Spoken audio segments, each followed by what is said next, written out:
हरिद्वार में शोभा यात्रा के दौरान हुआ जबरदस्त हंगामा, फायरिंग और पथराव में 2 लोगों की मौत, कई घायल हुए। गांव में तनाव का माहौल है, एक ही समुदाय के 2 पक्ष आपस में भिड़ गए। हरिद्वार जिले के भगवानपुर का मामला है। हालात तनावपूर्ण को देखते हुए गांव में पुलिस बल तैनात है, लोगों से शांति बनाए रखने की अपील कर रही है पुलिस प्रशासन की टीम। आरोपियों को किया जा रहा है चिन्हित। छत्तीसगढ़ के गरियाबंद में 2 पक्षों के बीच हिंसक झड़प हो गई। एक पक्ष के लोगों ने पहले दूसरे पक्ष के लोगों के साथ मारपीट की, दूसरे पक्ष के समर्थकों ने घरों में आग लगा दी, कई वाहनों को जलाया। गाजियाबाद के थाना मसूरी क्षेत्र में क्रॉकरी की दुकान में लगी भीषण आग, मौके पर पहुंची फायर ब्रिगेड ने पाया आग पर काबू, शॉर्ट सर्किट से आग लगने की आशंका है। बिहार के नवादा में ट्रैक्टर ट्रॉली पर लदी पराली में लगी आग, ग्रामीणों के जानकारी देने पर पहुंची फायर ब्रिगेड की टीम, आग पर काबू पा लिया गया। घटना से गांव में अफरा तफरी का माहौल बना।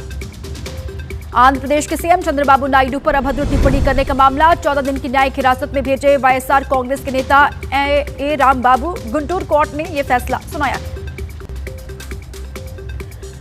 फोन टैपिंग केस में तेलंगाना के पूर्व मुख्यमंत्री से 4 घंटे हुई पूछताछ, केसीआर से एसआईटी ने उनके आवास पर पूछताछ की, भारी संख्या में जमा हो गए थे केसीआर के समर्थक। आंध्र प्रदेश में भीड़ ने तोड़फोड़ के बाद फूका वाईएसआर कांग्रेस के नेता का घर, इब्राहिम पत्तनम की घटना है। वाईएसआर कांग्रेस का टीडीपी कार्यकर्ताओं पर हमला करने का आरोप है। दिल्ली एनसीआर में आज छाया घना कोहरा, सुबह से छाए घने कोहरे की चादर, विजिबिलिटी कम होने की वजह से वाहन चालकों को परेशानी। जम्मू कश्मीर के किश्तवाड़ में बदला मौसम, ऊंचाई वाले इलाकों में हो रही है बर्फबारी, निचले इलाकों में बारिश है, पारा गिरने की वजह से ठंड बढ़ी। जम्मू कश्मीर के सोनमर्ग में हुई बर्फबारी, भारी बर्फबारी की वजह से पहाड़ियों ने ओढ़ी सफेद चादर, पूरा इलाका दुधिया रंग में रंगा हुआ दिखाई दिया। पर्यटक उठा रहे हैं मौसम का लुत्फ। जम्मू कश्मीर के डोडा में भी बदला मौसम का मिजाज, डोडा जिले के ऊंचाई वाले इलाकों में गिरी बर्फ, पेड़ों पर बर्फ जमी हुई दिखाई दी, पहाड़ियां भी बर्फ जमने की वजह से सफेद हो गई। डोडा में हुई बर्फबारी की वजह से दुधिया नजर आ रहा है पूरा इलाका, सड़कों पर बर्फ जम जाने की वजह से आवाजाही में दिक्कतें, पारा गिरने से लोगों को करना पड़ रहा है कड़ाके की सर्दी का सामना। हिमाचल प्रदेश के पर्यटक स्थलों में भी बर्फबारी हो रही है, मनाली में फिर से गिरी बर्फ, बर्फबारी के बाद नजर आ रहा है पहाड़ियों का मनमोहक नजारा। मध्य प्रदेश के नीमच में बारिश के साथ ओले गिरे, जमीन पर ओले बिछ गए, जबरदस्त ओलावृष्टि से किसानों की फसलों को भारी नुकसान हुआ है।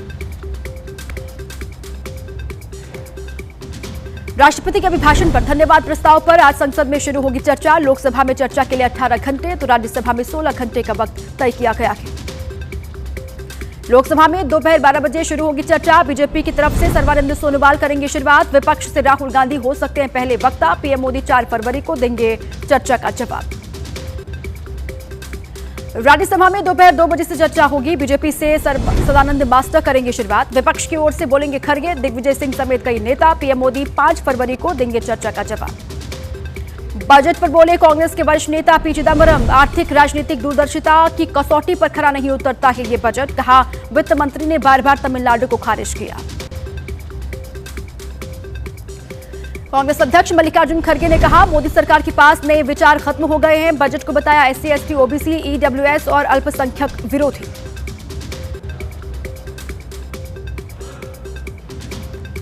टीएमसी नेता महुआ मोइत्रा ने दावा किया बजट में बंगाल पर वित्त मंत्री की चुप्पी से यह साबित हुआ कि बीजेपी को एहसास हो गया है वो पूरी तरीके से हार रहे पश्चिम बंगाल में चुनाव। कांग्रेस नेता सुप्रिया श्रीनेत का तंज, कहा जिस तरह ट्रंप घोषित कर रहे हमारे देश की नीतियां, ऐसे में था संशय कि ट्रंप या उनका कोई मंत्री ना पेश करे हमारा बजट। निर्मला जी को बजट स्पीच देते देख बड़ी राहत मिली। 7 नए हाई स्पीड रेल कॉरिडोर के ऐलान का कांग्रेस नेता शशि थरूर ने किया स्वागत, लेकिन केरल की उपेक्षा का आरोप भी लगाया। उन्होंने कहा कि मॉडर्न ट्रांसपोर्ट के लिए तरस रहा राज्य, हमें असली ट्रेनों की आवश्यकता है। बजट पर वित्त मंत्री निर्मला सीतारमण ने कहा इस बार हमने नया करने का सोचा है, इसलिए यूनिवर्सिटी के छात्रों के ग्रुप को चुना है। बजट के बाद शेयर बाजार में चौतरफा तबाही, वायदा सौदों पर प्रतिभूति लेन देन कर बढ़ाने की घोषणा के बाद सेंसेक्स निफ्टी धड़ाम हो गए। आज रहेगी बाजार पर सभी की निगाहें। वायदा कारोबार में गिरकर 2,65,000 रुपए पहुंची चांदी की कीमत, निचला सर्किट लगा, सोना 3% टूटकर 1,47,000 रुपए प्रति 10 ग्राम पर पहुंचा। रुपए और सोने चांदी की कीमतों पर आर्थिक मामलों की सचिव अनुराधा ठाकुर ने कहा, बाजार के ठीक हो जाने की उम्मीद है क्योंकि ग्रोथ की संभावनाओं को बढ़ाने के लिए बजट में उठाए गए हैं कई ठोस कदम। बिहार के राज्यपाल अभिभाषण के साथ शुरू होगा विधानमंडल का बजट सत्र। सुबह 11 बजे शुरू होगी सदन की कार्यवाही। नीट छात्रा मौत मामला, बिगड़ती कानून व्यवस्था पर विपक्ष कर सकता है सरकार का घेराव। आज से जम्मू कश्मीर विधानसभा का बजट सत्र भी होगा। सरकार के चुनावी वादों, पूर्ण राज्य बहाली के दावे पर उठाए गए सवाल पर फिर से चर्चा होने की संभावना है। सत्र के हंगामेदार रहने के आसार हैं। एसआईआर प्रक्रिया में गड़बड़ी का आरोप लगाते हुए ममता बनर्जी पहुंची सुप्रीम कोर्ट। चुनाव आयोग और पश्चिम बंगाल के मुख्य निर्वाचन अधिकारी के खिलाफ याचिका। आज मुख्य चुनाव आयुक्त ज्ञानेश कुमार से करेंगे मुलाकात। सुप्रीम कोर्ट में पश्चिम बंगाल एसआईआर को लेकर टीएमसी सांसदों डोला सेन और डेरेक ओब्रायन की याचिका लंबित है। 4 फरवरी को सुनवाई संभव है। ममता की याचिका की भी उसी के साथ हो सकती है सुनवाई। अखिलेश यादव ने कहा, फॉर्म 7 के जरिए वोटर लिस्ट के नाम कटवाने के खिलाफ हो एफआईआर। हर मतदाता रहे चौकन्ना, ये लोगों की पहचान हड़पने का हो सकता है षड्यंत्र। समाजवादी पार्टी ने वोटर लिस्ट से नाम काटने का लगाया गंभीर आरोप। पार्टी ने सीईओ यूपी को ज्ञापन सौंपा। बीजेपी कार्यकर्ताओं पर फॉर्म 7 के दुरुपयोग का आरोप लगाया गया। पूर्वी मिदनापुर में साधु संतों के कार्यक्रम पर हमला हुआ। बीजेपी नेता शुभेंदु अधिकारी ने टीएमसी के लोगों पर हमला करने का आरोप लगाया। उन्होंने कहा कि हमले के वक्त पुलिस बनी रही वहां खामोश। शिवसेना उद्धव गुट के नेता संजय राउत का दावा, अजित पवार की पार्टी के कुछ लोग एनसीपी के दोनों गुटों को एक होने से रोक रहे क्योंकि एकजुट होने पर खत्म हो जाएगी उनकी राजनीतिक प्रासंगिकता। एनसीपी के गुटों के विलय पर विद्या प्रतिष्ठान के सदस्य किरण गुर्जर ने कहा, यह अजित पवार की थी अंतिम इच्छा। अजित दादा ने मुझसे कहा था कि विलय जरूर होना चाहिए। कोलकाता के काकुलिया रोड पर बंदूक, बम और धारदार हथियारों से हमले का दावा। टीएमसी पार्षद के मुताबिक पिकनिक के दौरान हुए झगड़े के बाद हुई हिंसा। पाकिस्तान ने कहा, 15 फरवरी को कोलंबो में भारत के खिलाफ होने वाले मुकाबले में मैदान पर नहीं उतरेगी टीम। बांग्लादेश की जगह स्कॉटलैंड को खिलाए जाने के विरोध के रूप में देखा जा रहा है ये फैसला। सूत्रों के मुताबिक आईसीसी प्रोटोकॉल का पालन करते हुए श्रीलंका जाएगी भारतीय टीम। तय समय के मुताबिक प्रैक्टिस करेगी और मैदान पर भी उतरेगी टीम इंडिया। मैदान पर मैच रेफरी के फैसले का इंतजार करेगी। भारत के खिलाफ मैच के बहिष्कार का पाकिस्तान भुगतेगा गंभीर नतीजा। प्रतिबंध के अलावा करनी पड़ सकती है नुकसान की भरपाई। पीएसएल पर बैन संभव, नहीं मिलेगा डब्ल्यूटीसी अंक। पाकिस्तान का आईसीसी और बीसीसीआई के साथ तटस्थ जगह पर मैच खेलने का बाध्यकारी करार। बहिष्कार पाकिस्तान को पड़ सकता है ये भारी। शीर्ष सदस्य देश पाकिस्तान के साथ द्विपक्षीय श्रृंखला खेलने से कर सकते हैं इनकार। आईसीसी बोर्ड के सूत्रों के मुताबिक पीसीबी ने अभी नहीं दी आधिकारिक जानकारी। आज आईसीसी करेगा वर्चुअल बैठक। पाकिस्तान के टूर्नामेंट में खेलने की इजाजत देने पर हो सकता है बड़ा फैसला। मैच के बहिष्कार पर आईसीसी पाकिस्तान को दे सकता है कड़ी सजा। आगामी सत्र में पाकिस्तान के खेलने पर रोक। भारी जुर्माने के अलावा पाकिस्तान सुपर लीग में विदेशी खिलाड़ियों के खेलने पर लगा सकता है बैन। पाकिस्तान के फैसले पर बीसीसीआई ने कहा, अभी हमारे पास नहीं है जानकारी। आधिकारिक जानकारी मिलने के बाद करेंगे इस पर कोई टिप्पणी। पूर्व भारतीय क्रिकेटर मदन लाल ने कहा, ड्रामा करने के बजाय टूर्नामेंट से ही बाहर हो जाए पाकिस्तान। भारत से जाता है 90% पैसा। ब्रॉडकास्टर का पैसा डूबा तो पाकिस्तानी मैच का ब्रॉडकास्ट नहीं। इंग्लैंड के पूर्व क्रिकेटर केविन पीटरसन ने पूछा, वर्ल्ड कप के फाइनल में भारत पाकिस्तान के मुकाबले को लेकर श्योर नहीं, लेकिन अगर भारत में हुआ मुकाबला तो क्या तब भी पाकिस्तान नहीं खेलेगा मैच। शिवसेना उद्धव गुट की नेता प्रियंका चतुर्वेदी ने कहा, अच्छा हुआ छुटकारा मिला। अब आईसीसी लगाए पाकिस्तान पर जुर्माना ताकि उसे भरने के लिए पाकिस्तान को लेना पड़े आईएमएफ वर्ल्ड बैंक से लोन। पाकिस्तान के मैच नहीं खेलने पर बोले कांग्रेस सांसद इमरान मसूद, भारत को नहीं खेलना चाहिए पाकिस्तान के साथ मैच। हमारे उनके साथ नहीं होने चाहिए कोई भी संबंध। लखनऊ में ईरान भारत की दोस्ती मजबूत करने के लिए कार्यक्रम। ईरान में मिले इमाम खुमैनी पुरस्कार पर जलसा। मौलाना कल्बे जवाद के सम्मान में आयोजन हुआ। कई धर्मों के विद्वान इसमें शामिल हुए। आज से राष्ट्रपति द्रौपदी मुर्मू का ओडिशा और छत्तीसगढ़ का 6 दिवसीय दौरा के आज शाम पहुंचेंगी भुवनेश्वर। 3 फरवरी को बालासोर के फकीर मोहन विश्वविद्यालय के दीक्षांत समारोह में होंगे शामिल। आज छात्रों का महाआंदोलन। यूजीसी के नए नियमों को लेकर लागू करने और सुप्रीम कोर्ट की अंतरिम रोक हटाने की मांग है। पटना में यूनिवर्सिटी के गेट से शुरू होगा मार्च। यूजीसी के नए नियमों को लेकर जयपुर में हंगामा, प्रदर्शन कर रहे करणी सेना और दूसरे संगठनों की पुलिस से तीखी झड़प हो गई। करने जा रहे थे सीएम आवास का घेराव। संत कबीरनगर में सवर्ण समाज ने यूजीसी का विरोध किया। केंद्र सरकार के खिलाफ जमकर नारेबाजी की। यूजीसी के नए कानून को करार दिया काला कानून। शंकराचार्य अवि मुक्तेश्वरानंद से मुलाकात के बाद अलंकार अग्निहोत्री का ऐलान। सरकार SC/ST एक्ट वापस नहीं लेती है तो 7 फरवरी को दिल्ली में करेंगे विरोध प्रदर्शन।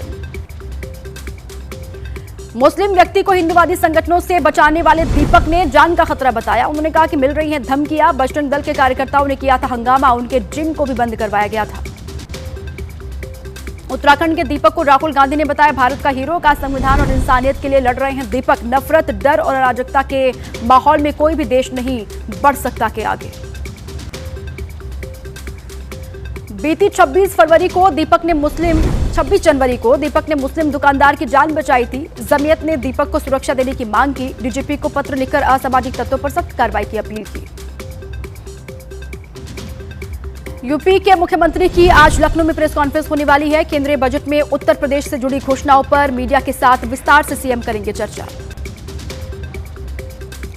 जयपुर में आज राजस्थान के सीएम भजनलाल शर्मा की प्रेस कॉन्फ्रेंस होगी। आम बजट और राजस्थान सरकार द्वारा उठाए जाने वाले नए कदमों को लेकर मीडिया से बात करेंगे। स्कूलों की फीस नियंत्रित करने वाले दिल्ली सरकार के नए कानून के खिलाफ दाखिल याचिका पर आज सुप्रीम कोर्ट में सुनवाई होगी। निजी स्कूलों के संगठन ने कानून के खिलाफ दाखिल की है याचिका। अलगाववादी नेता आसिया अंद्राबी और उसकी 2 सहयोगियों की सजा पर आज दिल्ली के एनआईए कोर्ट में सुनवाई होगी। एनआईए कोर्ट ने आसिया अंद्राबी को यूएपीए के मामले में दोषी करार दिया है। दिल्ली शराब नीति से जुड़े भ्रष्टाचार मामले में रावजवेंद्री कोर्ट में आज सुनवाई होगी। आरोपी समीर महेंद्रू के वकील चार्ज फ्रेम करने के खिलाफ रखेंगे दलील। मामले में केजरीवाल, मनीष सिसोदिया समेत कई हैं आरोपी। लद्दाख की सामाजिक कार्यकर्ता सोनम वांगचुक मामले पर सुप्रीम कोर्ट में आज सुनवाई होगी। सोनम की पत्नी ने उनकी एनएसए हिरासत को चुनौती दी है। सुप्रीम कोर्ट से लगाई वांगचुक की रिहाई की गुहार। IRCTC घोटाले से जुड़े मामले में दिल्ली की रावजवेंद्री कोर्ट में सुनवाई होगी। राबड़ी देवी, लालू प्रसाद यादव, तेजस्वी के खिलाफ आरोप तय करने के फैसले को दी गई है चुनौती।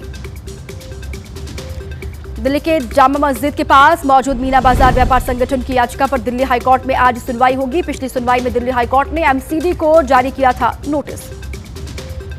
मनरेगा को लेकर आज से राष्ट्रीय मजदूर किसान मंच का मोर्चा। मनरेगा को वापस लेने की मांग। जंतर मंतर पर दिया जाएगा धरना। मुंबई में फिल्म निर्देशक रोहित शेट्टी के घर पर फायरिंग का मामला है। कोर्ट में पेशी के बाद आरोपियों की 5 दिन की पुलिस रिमांड मिली। रोहित शेट्टी के जुहू स्थित घर के बाहर फायरिंग हुई थी। मुरादाबाद में नशीले पदार्थों की तस्करी का खुलासा हुआ। पुलिस और एसओजी ने बरामद किया 26 किलो 380 ग्राम गांजा। तस्करी के आरोप में 3 लोग गिरफ्तार किए गए हैं, एक महिला भी शामिल। यूपी के सोनभद्र में टोल प्लाजा कर्मचारियों पर महिला से बदसलूकी का आरोप लगा गया। विरोध करने पर महिला के परिजनों की पिटाई कर दी गई। घटना से गुस्साए लोगों ने की टोल पर तोड़फोड़ और हंगामा। जोधपुर में कथावाचक साध्वी प्रेम बाइसा की संदिग्ध मौत का मामला। संदिग्धों से पूछताछ कर रही है पुलिस। पुलिस ने साध्वी के पिता से काफी देर तक की पूछताछ। नोएडा की परथला पुल पर कार सवारों की शर्मनाक हरकत। महिलाओं से अश्लील हरकतें की। शिकायत पर पुलिस ने 2 आरोपियों को गिरफ्तार किया कि सोशल मीडिया पर वीडियो वायरल हुआ था। नोएडा में एक युवक की कार से खींचकर जबरन पिटाई। सेक्टर 75 में स्पेक्ट्रम मॉल के पास की घटना है। दबंगों ने युवक पर सरेआम बरसाई थप्पड़ और लात घूंसे। देखते रहे लोग। मध्य प्रदेश के छिंदवाड़ा में जहरीली मिठाई कांड का पर्दाफाश हुआ है। बहू से बदला लेने के लिए ससुर, देवर, ननद ने ये पूरी साजिश रची थी। जहरीली मिठाई खाने से गई थी 3 लोगों की जान। यूपी की राजधानी लखनऊ में 2 गुट पक्षों में विवाद हो गया। कहासुनी के बाद हालात तनावपूर्ण बने हुए हैं। सूचना के बाद मौके पर पहुंची पुलिस। लोगों से शांति बनाए रखने की अपील। मध्य प्रदेश के रीवा में शराब के नशे में धुत युवती का बीच सड़क हंगामा। लड़की के हंगामे की वजह से काफी देर तक बाधित रहा यातायात। राहगीरों ने लगाया लड़की पर बदसलूकी करने का आरोप। लखीमपुर खीरी में जल जीवन मिशन के पाइपों में आग लग गई। देखते ही देखते धू धू करके जली पाइप। लाखों के नुकसान का अनुमान है। इंटर कॉलेज मैदान में रखे गए थे ये पाइप। मध्य प्रदेश के भिंड में साधुओं के साथ मारपीट। धर्म पूछकर पिटाई करने का आरोप है। पुलिस ने वायरल वीडियो पर संज्ञान लेकर शुरू की जांच पड़ताल। यूपी के फर्रुखाबाद में बजरिया चौकी इंचार्ज और सिपाही के खिलाफ व्यापारियों का प्रदर्शन। गुस्साए व्यापारियों ने निकाला मशाल जुलूस। भ्रष्टाचार का आरोप लगाया। कार्रवाई की मांग की। मध्य प्रदेश के जबलपुर में बरगी बांध की नहर में दरार आ गई। नहर से पानी का रिसाव होने से आसपास के इलाके में दहशत का माहौल है। बाढ़ जैसे हालात बने हुए हैं। किसानों ने प्रशासन और सिंचाई विभाग पर लगाया लापरवाही का आरोप। छत्तीसगढ़ के बिलासपुर में हाई प्रेशर के चलते फटा बोरिंग का पाइप। जमीन से अंदर से निकली पानी की बहुत तेज धार। पास के खाली प्लॉट में चल रहा था नई बोरिंग लगाने की मांग। नासिक में हुई अखिल भारतीय अखाड़ा परिषद की बैठक। नासिक महाकुंभ की तैयारियों को लेकर चर्चा हुई। अमृत स्नान और साधु सन्यासियों के रुकने को लेकर मंथन किया गया। मध्य प्रदेश के उमरिया में आबादी वाले इलाके में नजर आया बाघ। खेतों के आसपास बाघ देखे जाने से लोगों में दहशत का माहौल बना। बांधवगढ़ टाइगर रिजर्व पार्क की टीम ने निगरानी बढ़ाई।